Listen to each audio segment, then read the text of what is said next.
Bonjour, je suis Kazim. Bonjour, je suis Émilie. On est représentant de la société Sop Habitat et aujourd'hui, on va vous raconter notre histoire dans Storytelling. Bonjour et bienvenue dans Storytelling Success. Notre invité du jour a grandi sous les bombes au Kosovo. Il est arrivé en France à l'âge de 20 ans sans parler un mot de français. Aujourd'hui, il est chef d'entreprise, mari et père. Voici l'histoire de Kazim et Émilie, fondateurs de Sop Habitat, une histoire de guerre, d'exil, d'amour et de réussite. Avant de retrouver Kazim et Émilie, place à Sop Habitat.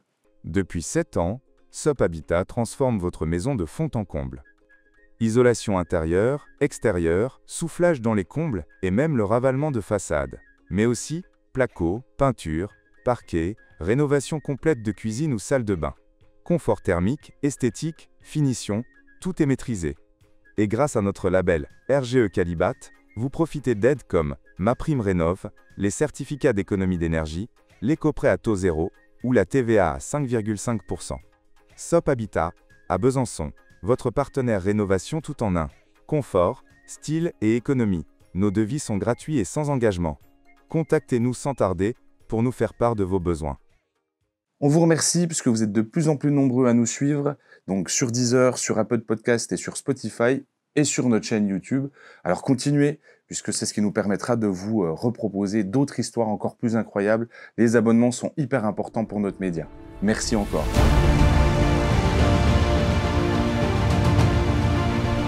Bonjour Émilie, bonjour Kazim. Bonjour Comment ça va? Pascal. Bonjour Pascal. Ça va? Ça va bien. On vous a bien accueillis? Super. Bon, qu'est-ce que vous pensez du lieu? C'est très bien. Ouais, c'est accueillant? Ouais. C'est sympa? Ouais, c'est super. Bon, c'est vrai qu'on a un beau studio. On a la chance d'être là. Ouais, Bon. Moi, je suis ravi de vous accueillir. Je vous remercie d'avoir accepté mon invitation, parler de votre histoire, parce qu'elle est très, très intéressante. Ce que je vous propose, c'est qu'on retrace un peu cette histoire. D'accord? Ok. On va parler de ton parcours, ton enfance au Kosovo, à la création de ton entreprise ici en France. Mais avant, tu as rencontré l'amour, Émilie, qui a aussi aidé, entre guillemets, à ce parcours et qui t'a apporté aussi plein de choses. Et aujourd'hui, vous avez cette entreprise, Sop Habitat, qui fonctionne très très bien, de mieux en mieux. On vous voit partout. Donc, c'est ce qui est intéressant, en fait, dans cette histoire. On a un chemin qui est marqué quand même par la guerre, par le déracinement, mais aussi l'amour, comme je viens de le dire, la famille et beaucoup de courage. Est-ce que j'ai bien résumé? Oui. C'est ça. Ouais, Ouais, c'est c'est pas ça. mal, hein? Ouais. Bon, ouais, c'est qu'on écoute bien quand on nous raconte les histoires. Je vous propose qu'on commence. Oui. Ça vous va? Ouais. Oui. Alors, tu es né en 90 au Kosovo, c'est ça? Kosovo. Comment était ta vie avant que la guerre éclate? J'ai né à Pristina, au Kosovo, en 89. 89, pas 90. 89. On n'écoute pas si bien, finalement. J'ai grandi dans une grande famille. On est 4 frères. On a à peu près le même âge. Et puis c'était super. On était heureux dans une grande famille jusqu'à quand ils ont éclaté la guerre en 99. C'était un peu compliqué après la guerre parce qu'on a essayé de construire notre vie loin des problèmes, des trucs. Mais c'était bien. C'était bien. Donc, une belle famille, tout se passait bien. On est 4 frères, 2 parents. Mon père, il travaillait dans comptabiliste, Ouais. dans une grande société commerciale, le plus grand en ex-Yougoslavie. D'accord. Ma mère, elle s'occupait de nous avec Ah oui, 4 enfants. C'est pas facile. C'était déjà du travail. Ouais, c'est beaucoup de travail. D'accord. Et donc, l'école, ça se passait bien. À l'école, j'étais très bien. Ouais. Un peu qui bougeait, mais surtout, je travaillais bien à l'école. Une passion? Oui, passion pour le foot. J'ai grandi dans une famille qui est tous footballeurs. J'ai pris le foot à 6 ans. J'ai joué jusqu'à la guerre, jusqu'à 98. Et puis, c'était très bien. On m'a dit que tu avais un très bon niveau. Oui, j'avais un bon niveau. J'ai commencé à 6 ans jusqu'à la guerre. Et puis après, pendant la guerre, on va parler après, Oui. j'ai parti en Belgique. J'ai fait formation de foot jusqu'en 2002. Après, j'ai tourné au Kosovo. J'ai continué au même club. Mais ça va, j'étais à un bon niveau. Tu rêvais d'être professionnel? Oui, mais après, comme j'avais 3 ou 4 blessures, ligaments croisés, du coup, je pouvais pas continuer. J'ai arrêté. Est-ce que tu te souviens du moment exact où tu as compris que la guerre commençait? À cet âge, j'avais 9 ans. Je comprenais pas trop qu'est-ce qui se passe exactement. Je savais il y avait la guerre, on cachait, on pouvait pas sortir comme on veut, on pouvait pas jouer au foot. Dans cette période-là, ils ont tout coupé. Et puis, un jour, quand ils ont commencé le bombardement, on était resté tout fermé. On pouvait pas sortir ni en ville. Après, c'est pas pareil parce qu'à Pristina, dans la capitale, on avait des sécurités un peu, on va dire. Mais on ne pouvait pas sortir tout le temps. On avait des heures à respecter par rapport aux bombardements. Parce qu'à Pristina, il y avait tout. Et puis, à chaque fois, ils attaquaient les plus grands armes qu'il y avait les ex-Yougoslavie. Et puis, 3 mois après, quand ils ont commencé le bombardement, un jour, mon père il dit écoute, il faut qu'on parle, on ne pouvait pas rester parce qu'on ne savait pas demain si on va vivre. Et c'est là où tu as compris que c'était la guerre. Et c'est là, en fait, j'ai compris qu'il y a quelque chose de grave, qu'on ne peut pas trop continuer à rester à Pristina.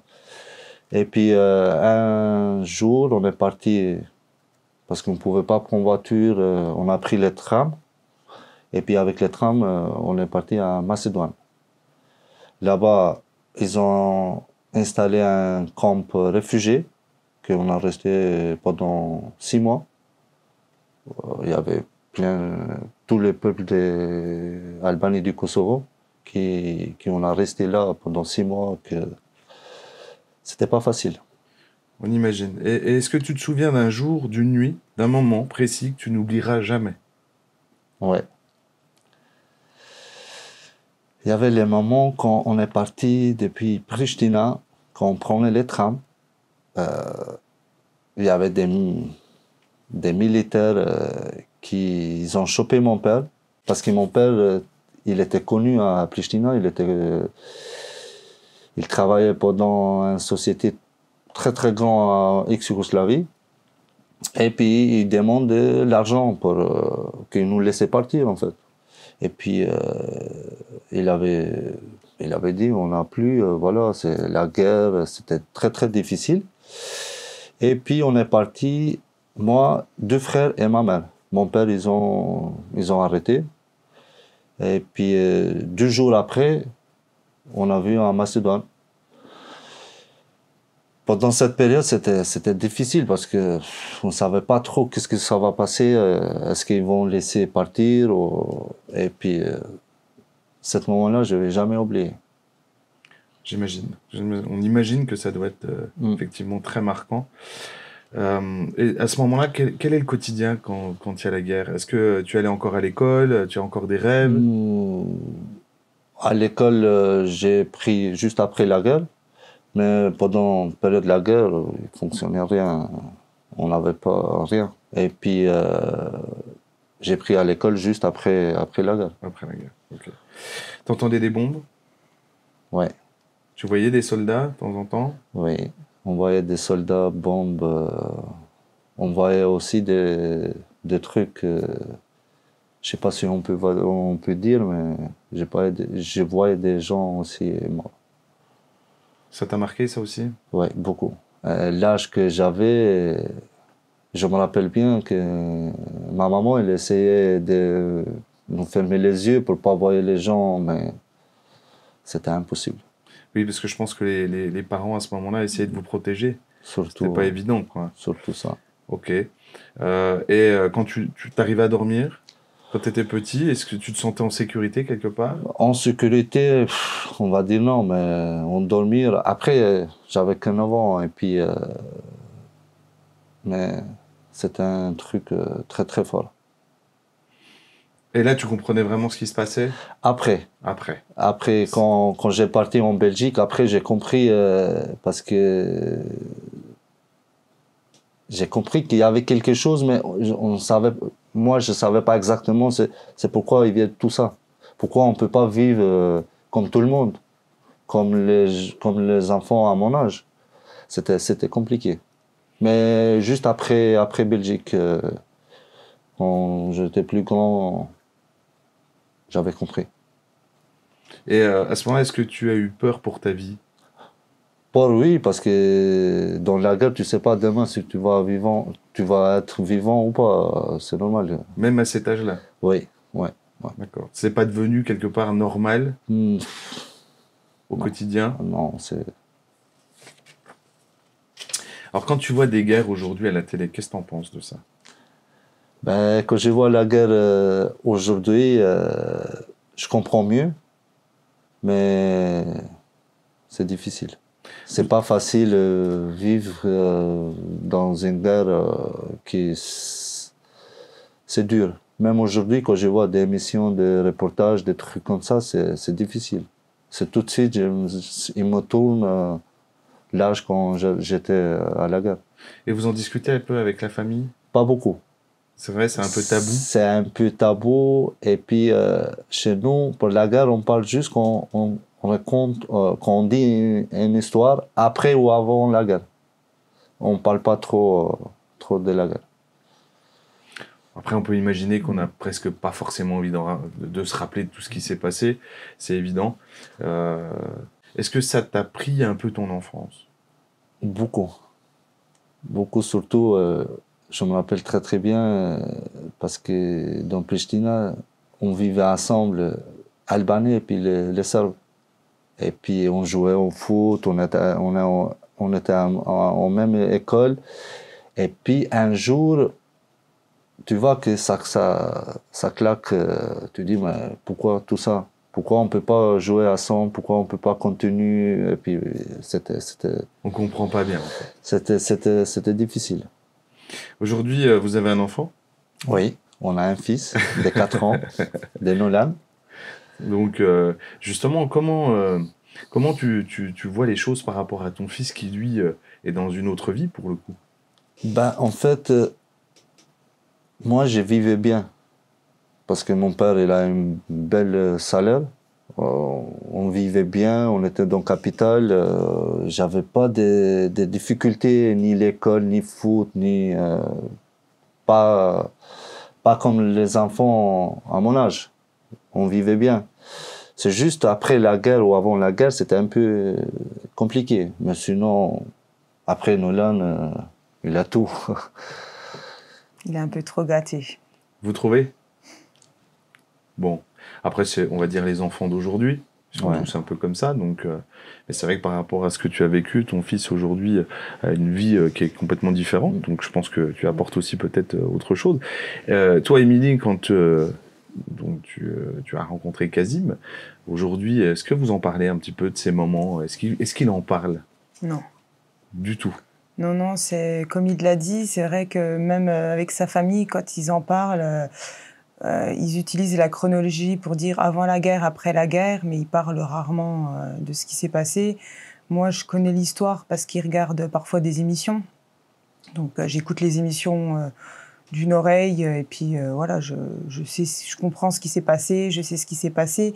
Mais c'est vrai que même si c'était une période courte par rapport à d'autres guerres, je sais que ça l'a quand même marqué. Alors c'est sûr, après on peut imaginer que ça peut être même presque un traumatisme, mais est-ce que finalement ça se ressent dans son quotidien ou du tout? Non. Tu le Non. fais pas ressentir, il n'y a pas de... Peut-être qu'il y pense, mais en tout cas il ne le montre pas. C'est quand même fort. Oui. Oui, oui. Très bien.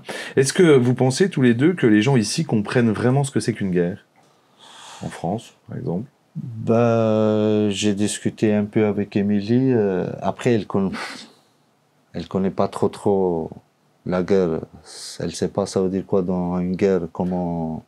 Je ne l'ai pas vécu, mais je comprends quand même. Pour être allé plusieurs fois au Kosovo, pour avoir vu... Tu t'es intéressé? Ouais, oui, puis j'ai vu, c'est vrai que ça fait quand même quelques années que j'y vais. Et j'ai commencé à y aller il y a à peu près 8 ans. Et c'est vrai que j'ai vu que c'était un pays en voie de reconstruction. Donc, j'ai vu l'évolution en 8 ans de comment c'était il y a 8 ans et comment c'est aujourd'hui. Avant, il y avait beaucoup de coupures encore d'eau, d'électricité, parce que tout était encore en travaux.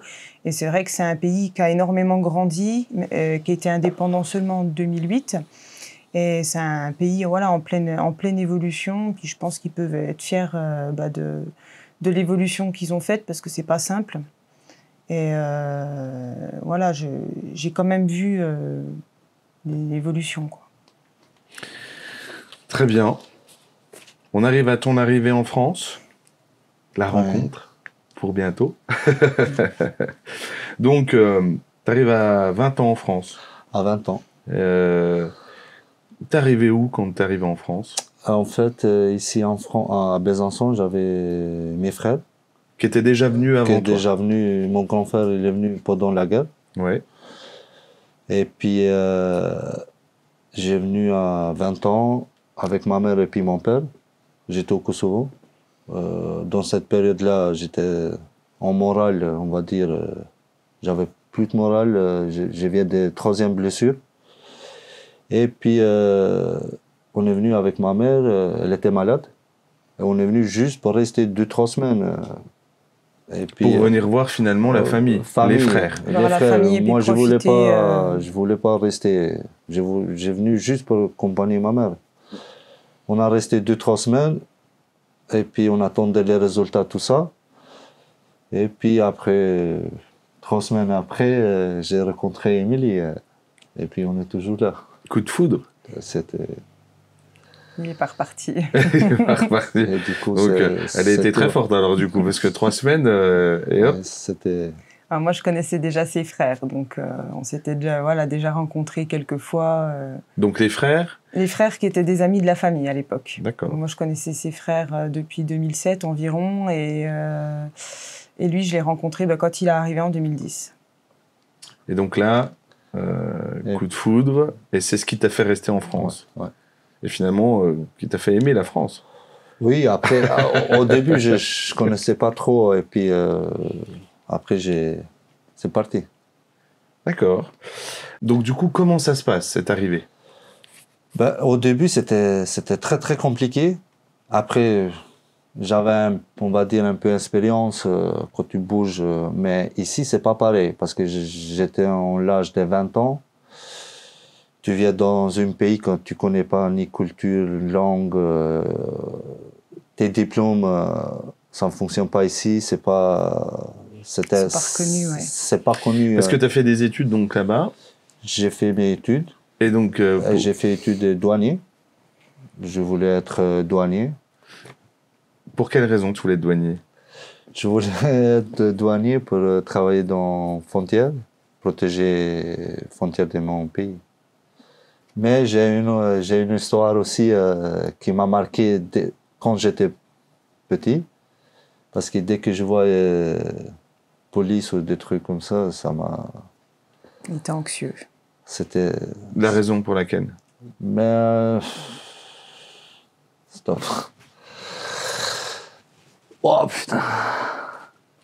Et donc tu voulais reprendre ça en France et ça fonctionne pas en France? Ça ne fonctionne pas parce que c'est pas connu en France. Et puis du coup, j'ai commencé tout à zéro. Donc du coup, tu as fait des études, tu arrives en France, elles te servent à rien, et là, tu es obligé de te retourner. Donc tu fais quoi? Comment ça se passe? Après 3 semaines qu'on a connu, j'ai continué de travailler avec intérim, et puis c'était difficile. Donc là, tu as pris tous les petits boulots que tu pouvais trouver pour quand même avoir un petit peu d'argent. Ouais. Et tu as réussi quand même à, finalement, de fil en aiguille, à faire... tu as fait quoi comme petits travaux J'avais commencé en intérim. Premier boulot que j'avais trouvé, j'ai travaillé dans l'usine ici à Besançon pendant... Presque un an. Presque un an, mais j'ai vu que ça m'appelait pas, c'est pas pour moi. Donc du coup, tu as changé. Et puis après, j'ai changé, j'ai commencé en peinture et puis je m'en lancé après. Et t'es parti. Et puis j'ai parti, ça fait 10 ans que je fais... Et donc, on va revenir après. Donc, tu as créé ton entreprise. OK. Est-ce que tu te rappelles des premiers jours où tu étais en France? Oui, je me rappelle très très bien. Je suis venu ici à Besançon, on avait sorti et puis c'était une belle ville. Ça t'a plu dès le départ? C'était... Et donc là, en fait, point qui est important, tu parlais pas français. Non, surtout ça, on parlait anglais, puis j'avais un petit anglais, ça va. Mais on va reposer la question, Émilie. Mais vas-y, dis-moi. Je savais que anglais. D'accord. Donc, Émilie... C'était pas évident. On arrivait à se comprendre, mais c'était pas évident. D'accord. Oui, ça doit pas être simple au quotidien de pas pouvoir communiquer comme on voudrait. Là, c'est plus facile aujourd'hui parce que tu parles bien français, on te comprend bien. Mais ça devait être quand même pas évident, même pour aller chercher du travail, non? Oui, c'était très très difficile. Je savais même pas dire bonjour. Et puis j'ai pris avec Émilie, avec les amis, avec le travail. Et puis. On met combien de temps en fait à commencer à communiquer finalement quand on connaît pas du tout la langue? Ben, en fait, si on parlait pas anglais, peut-être je prendrais plus vite. Mais comme on parlait beaucoup anglais et puis au travail en français, c'était difficile. Parce que les Français sont pas des champions en anglais.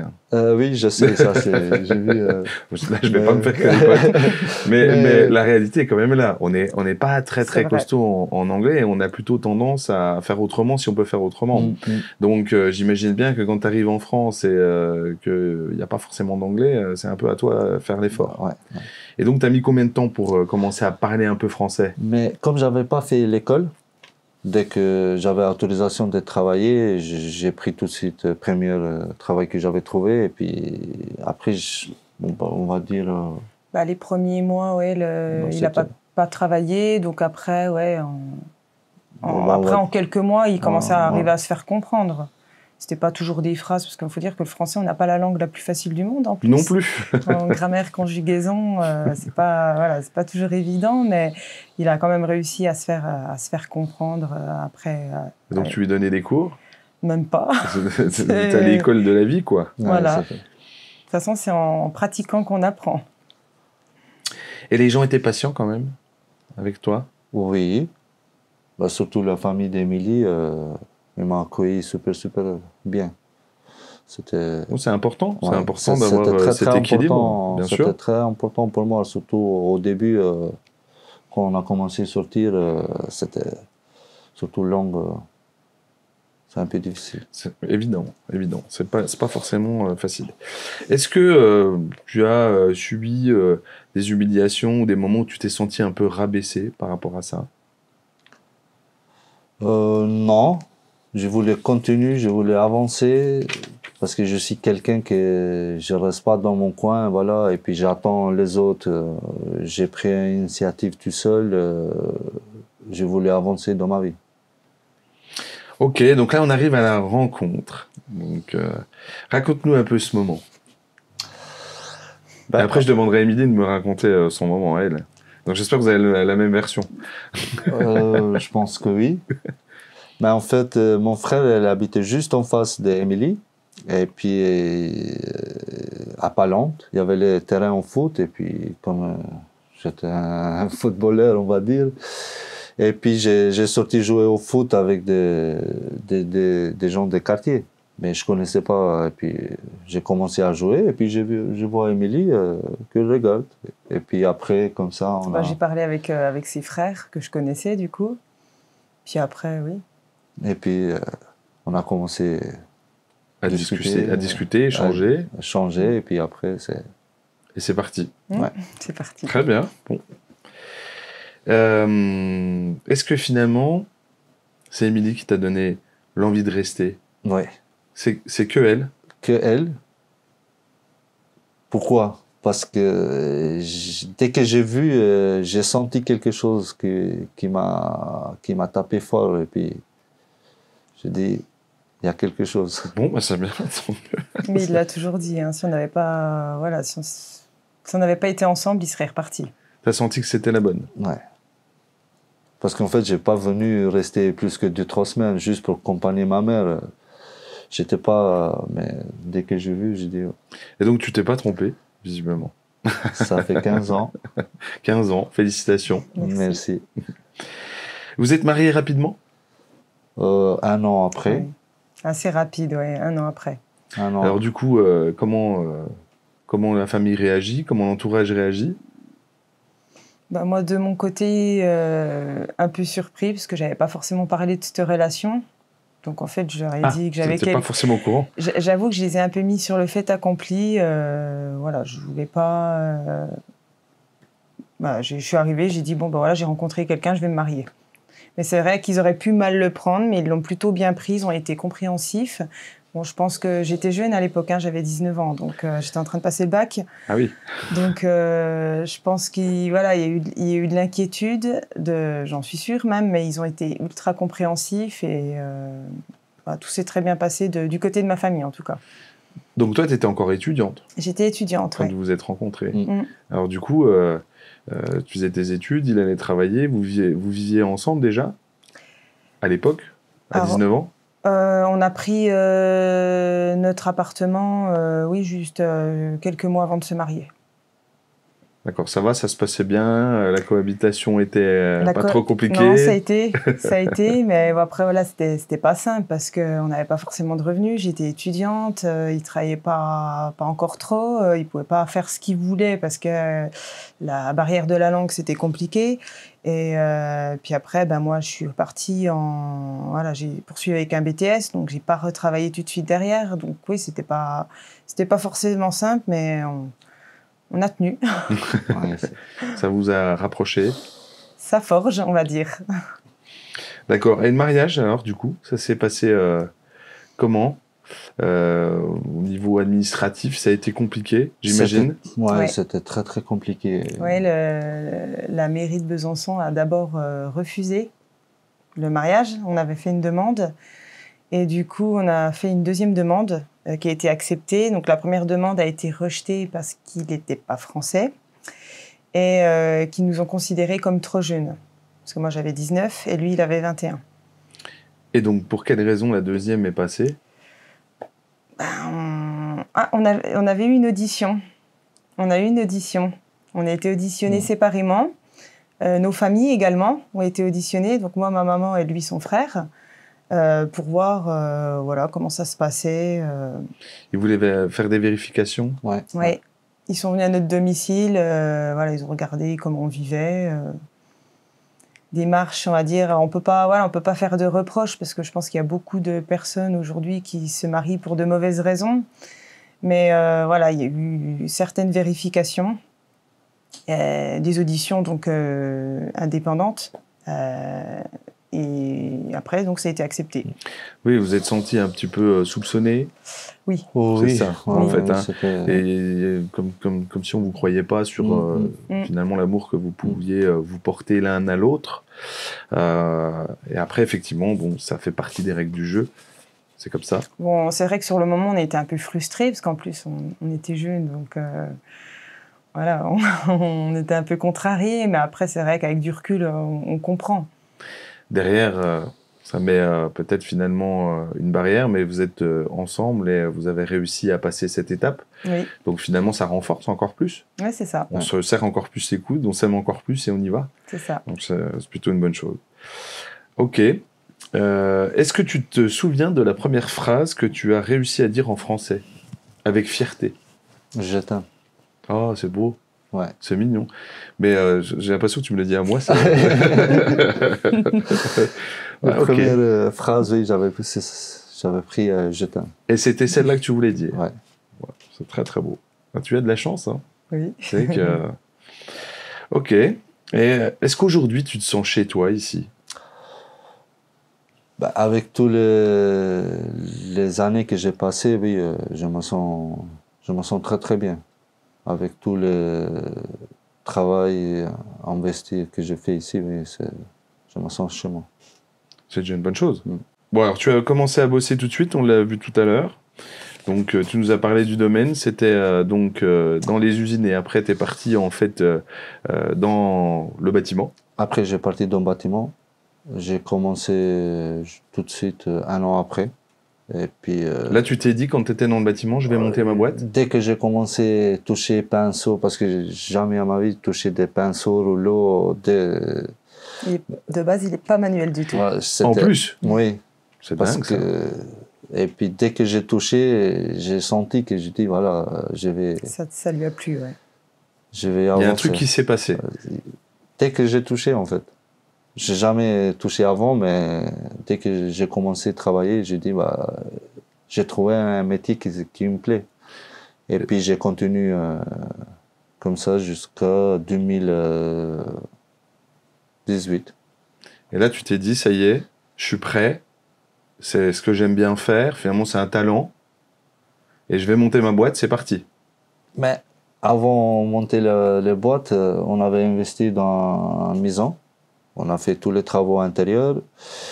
Et puis, j'avais acheté deux, trois outils, on va dire. Et puis, j'ai dit, voilà, là, je suis prêt. Et puis, un jour, on avait discuté avec Émilie. Je dis... En fait, il a passé plus d'1 an à rénover une ancienne ferme. Et je pense que c'est là qu'il a eu, oui, le déclic. De voir de quoi il était capable, qu'il était capable de gérer son chantier, même si c'était chez nous.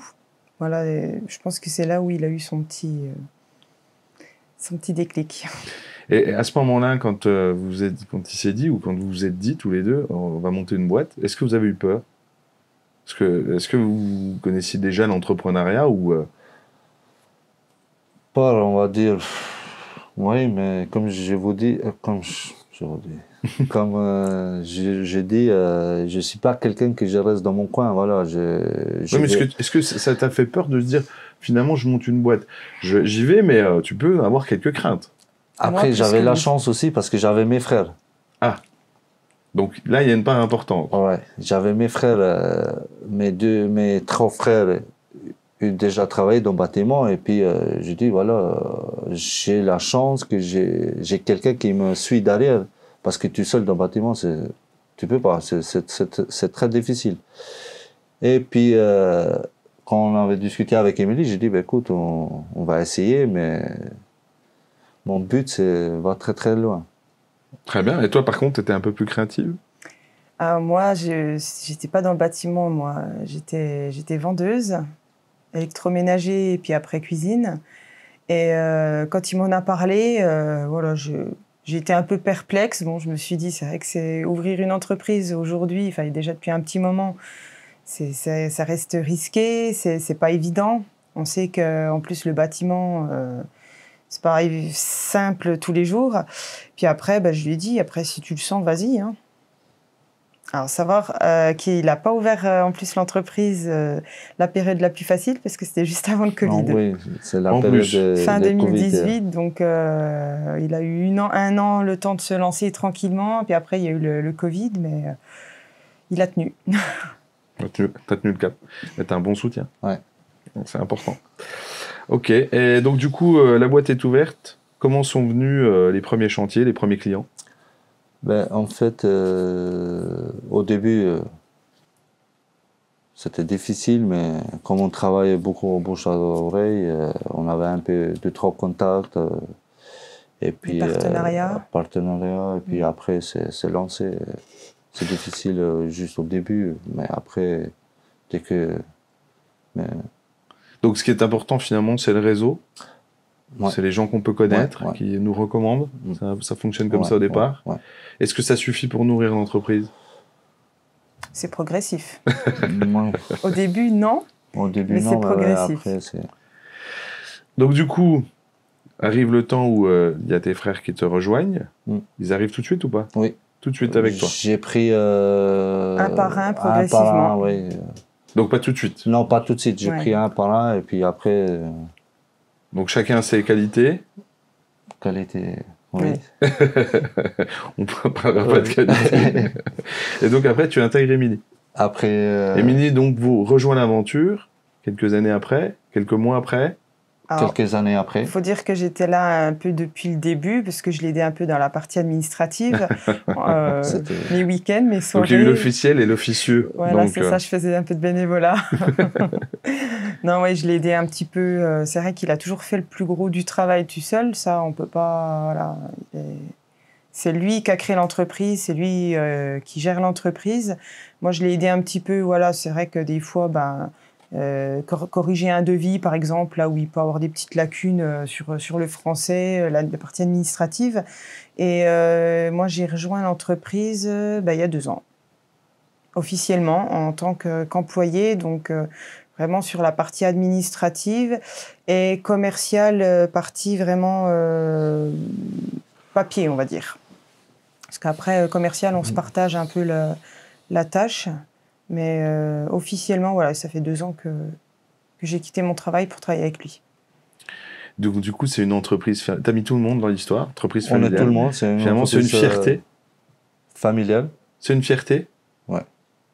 C'est important de C'est très, très savoir que important de travailler en famille. la famille, c'est important pour vous. Ouais. Oui. Ouais. D'accord. C'est pas toujours facile, mais c'est important. C'est ce que c'était ma question. Merci, Émilie. Est-ce que c'est difficile de mélanger famille et business? Est-ce que c'est difficile ou pas? Ça dépend après. Si on trouve un. Moi, je dirais oui. Après, c'est tout à fait honnête. Ouais. Non, mais c'est important de dire ce qu'on pense. Non, c'est pas simple. Et qu'est-ce qui te fait dire ça, en fait? Lui, en tant que gérant, c'est l'entreprise, c'est son bébé. Il l'a créé et puis c'est normal. Après, c'est vrai que des fois, le soir ou le week-end, il faut décrocher un petit peu. Oui, alors du coup, tu rentres à la maison, vous reparlez, faites des réunions? Faites des réunions en dehors des heures de boulot? Parce Tous que les ça soirs. arrive. Donc c'est vrai qu'effectivement, le travail est omniprésent. Donc ça Et peut même être... avec ses frères. Parce que c'est vrai qu'avec ses frères, quand on se voit le week-end ou même pendant les vacances, c'est vrai qu'il y a toujours une petite partie travail. Hein, Après, c'est des passionnés, mais c'est vrai que des fois, ce serait bien de décrocher un peu. débrancher un petit peu, ouais. Bon, après, on peut pas tout avoir. Oui, c'est sûr. Il y a des choses positives, il y a des choses un petit peu moins. Après, il faut essayer de faire un peu abstraction, partir en vacances et pas parler du boulot. Ça peut être possible, Ouais, ça. c'est vrai. Ok. Alors, quel genre de patron tu es? Je vais poser la question à Émilie plutôt. Il hurle, il rigole, il explique. Comment il est? Il est très investi et il veut être un peu partout. Donc c'est vrai que des fois, il est un peu, on va dire, un peu tendu. Hein. Comme après, ça reste un gérant aussi, hein, mais c'est vrai qu'il il veut tout gérer, il veut tout surveiller, il est très minutieux, il est très attentif sur beaucoup de choses et après voilà, Il est dans le contrôle. Ouais. Après, il peut pas être partout, hein, il le sait, il le dit lui-même. Il faut déléguer, monsieur. Ouais. Et du coup, qu'est-ce que t'en penses, toi? Tu te vois comment comme patron? Je suis tyrannique. tyrannique. Je suis Quand même. tyrannique. Il a Non. pas l'air comme ça. Non, gentil. J'essaie d'être bon patron pour tout le monde. T'es reconnaissant? Ouais. Tu manages les gens à l'instinct ou Ça dépend, mais dans mon caractère, comment on peut dire, c'est un leader en fait.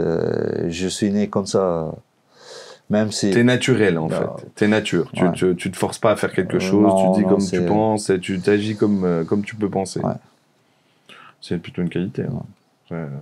C'est rare. Hein. Tout le monde n'a pas cette qualité. Ok. Qu'est-ce que tu as appris sur toi-même en créant Sop Habitat? J'ai appris beaucoup de choses. Après, comme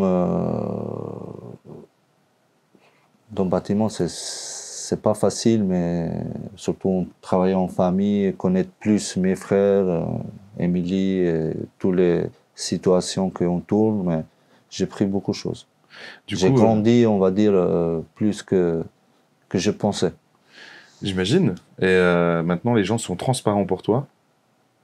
Ouais. tu vois tout chez tes frères et Émilie. Tu sais tout. Ouais. Tu sais sur quel bouton il faut appuyer pour les faire avancer. C'est ça la qualité d'un manager. Ok. Bon, on peut parler de Sop Habitat. Ouais. Alors, qu'est-ce que c'est Sop Habitat concrètement? Vous faites quoi exactement dans cette belle entreprise? Alors, Sop Habitat, donc, de base, c'est une entreprise donc, familiale donc, qui a commencé avec donc, les 4 frères et où chacun en fait, a pu mettre un peu une pierre à l'édifice autour de la gérance de Casim. Et aujourd'hui, donc, on est spécialisé donc, surtout sur l'isolation intérieure-extérieure. On fait un peu de construction aussi, mais c'est surtout la rénovation. Donc, tout ce qui est isolation thermique, donc avec plâtrerie, isolation par l'intérieur, et tout ce qui est isolation de l'habitat par l'extérieur, des façades. D'accord. Et ça, c'est vraiment le sujet d'actualité. Ouais. Oui. Avec l'écologie et tout ce qu'on entend. On entend les diagnostics performance énergétique dans l'immobilier qui deviennent de plus en plus importants. Du coup, vous travaillez avec des personnes qui peuvent donner le montant des aides et tout ce qui s'ensuit. Vous avez ça avec vous dans votre valise? Si demain je venais chez moi pour savoir combien je peux avoir d'aide. On s'est orienté. On ne fait pas forcément nous les calculs, mais on s'est orienté, on sait où diriger les gens, les clients. À savoir qu'en général, c'est eux qui ont déjà toutes les informations, parce que là, on est sur une tendance où les gens ont beaucoup de demandes avec les aides de l'État. Donc, ils font des rénovations globales, donc avec des fenêtres, plus isolation extérieure, plus la chaudière. Donc, en général, quand ils nous contactent, ils ont déjà une bonne partie des informations. Voilà. D'accord. Oui, ils sont suivis par les aides, que ce soit l'ANA ou les choses comme ça. Donc, ils ont déjà pas mal d'informations. Très bien, très bien. En tout cas, là, vous avez le vent en poupe. Donc, il faut continuer dans ce sens-là. Ok. Qu'est-ce qui te rend le plus fier quand tu regardes d'où tu viens? Aujourd'hui, qu'est-ce qui me donne plus fier, c'est le chemin que j'ai pris, où je viens. Et puis, aujourd'hui, le plus fier que j'ai un fils, et puis je suis très, très content. Bon, écoute, c'est très bien. Alors, qu'est-ce que tu voudrais transmettre à ton fils, à ta communauté et à ceux qui arrivent aujourd'hui, comme toi, hier? Il faut continuer de travailler, pas rester dans le coin, pas dire demain, voilà, j'avais pas de chance, j'avais pas de ça. Les chances, il faut à chaque fois provoquer et puis chercher, il faut pas baisser les bras, il faut travailler fort pour qu'un jour on arrive qu'est-ce qu'on veut dans la vie. C'est ça j'ai fait à peu près moi. Très bien. Et Émilie, si je te repose la même question, qu'est-ce que tu aimerais transmettre à ton fils? Que rien n'est acquis. Eh bien, on finira sur cette belle parole. Merci beaucoup d'avoir répondu à mes questions. Merci d'être venu nous voir sur Storytelling. Et nous, comme d'habitude, eh bien, on se retrouve mercredi prochain pour un nouvel épisode avec de nouveaux invités, des histoires toujours plus extraordinaires. Et n'hésitez pas à vous abonner parce qu'on a besoin de ça pour que ce média continue à avancer. Allez, à bientôt, la semaine prochaine. Ciao, bye bye.